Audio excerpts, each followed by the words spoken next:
It was a muggy summer evening in Atlanta, the kind where the heat clings to your skin like shame and the clouds hang low like secrets. Officer Elijah Brooks had just finished his 12-hour shift, his navy blue uniform now wrinkled, his badge dull by the sweat of duty, and his spirit worn from carrying the weight of being both a cop and a black man in America. Elijah wasn't new to duality.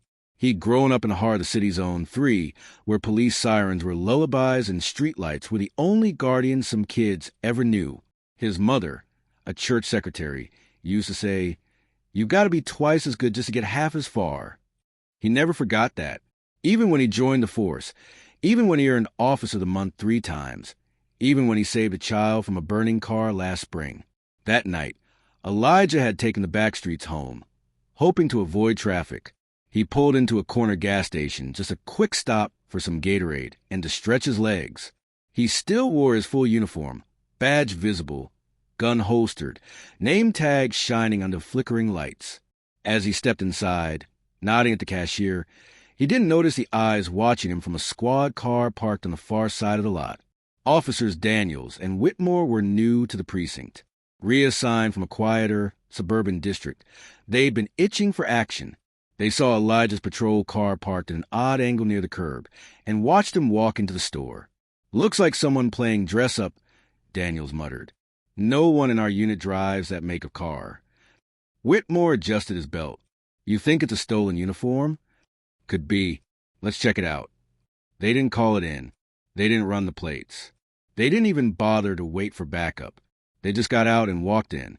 Inside, Elijah had just finished paying. The cold bottle of Gatorade sweated in his hand as he turned toward the door and found himself staring down two officers with their hands hovering over their weapons. "Sir," Daniel said sternly, "step outside. We need to speak with you." Elijah blinked. "I'm sorry. Outside. Now." Elijah noticed the aggression in their eyes.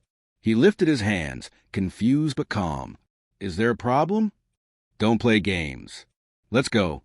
"Officer Elijah Brooks, badge 14872, Zone 6, he said, tapping his badge with his thumb. "I just got off shift." Daniel scoffed. "You expect me to believe that?" Whitmore's radio crackled in the silence. Elijah's heart pounded. His eyes darted to cashier, a young Latino man who looked frozen, unsure whether to speak or disappear. "I can show you my ID if you want," but Daniels already had his handcuffs out. "Turn around. Now." "I'm a cop." "Turn. Around." The click of the cuffs behind his back felt like betrayal. Outside, they pushed him against the hood of his own car. Elijah didn't fight. He knew better. He'd arrested kids who didn't get the chance to say a word. He'd heard the stories. Hell, he'd lived them. But he never thought not in uniform. People began to gather some recording with phones. A woman shouted, "He's a cop, man. Look at his uniform." But Daniels wasn't listening. Neither was Whitmore. Elijah tried again. "Check my ID. It's in my left pocket." Daniels fished it out. Read the name. Looked at the face. Looked back at Elijah.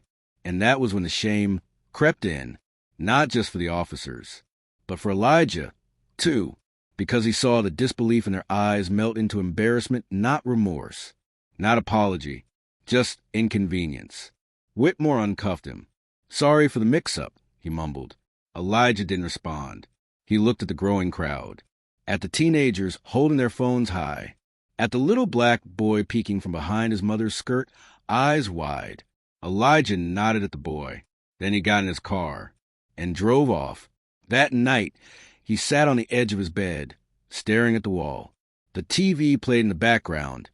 Some news anchor talking about another police reform bill that would likely die in committee. His phone buzzed texts from fellow officers who'd seen the videos now going viral.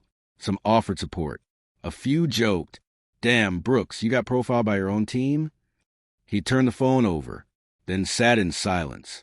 Because Elijah Brooks had always believed in the badge, believed it could mean something, that if he wore it with integrity, if he stood in the gap between justice and abuse, he could be part of the change. But that night, handcuffed in full uniform, he learned what his mother had tried to warn him. Some uniforms don't protect you. Some skins you can't take off. And the real uniform America sees first before the badge, before the name tag is your skin. This story is not just about one officer's humiliation. It's about a nation that demands black men prove their worthiness, even when they were the very symbols of authority. It's about how bias runs so deep, it can blur the eyes of those trained to see with clarity. And it's about how justice is still unevenly served even to those who serve it. In the end, Elijah Brooks is not just a cop. He is a mirror, and what we see in that mirror, how we treat those who wear the badge and those who are born in black skin,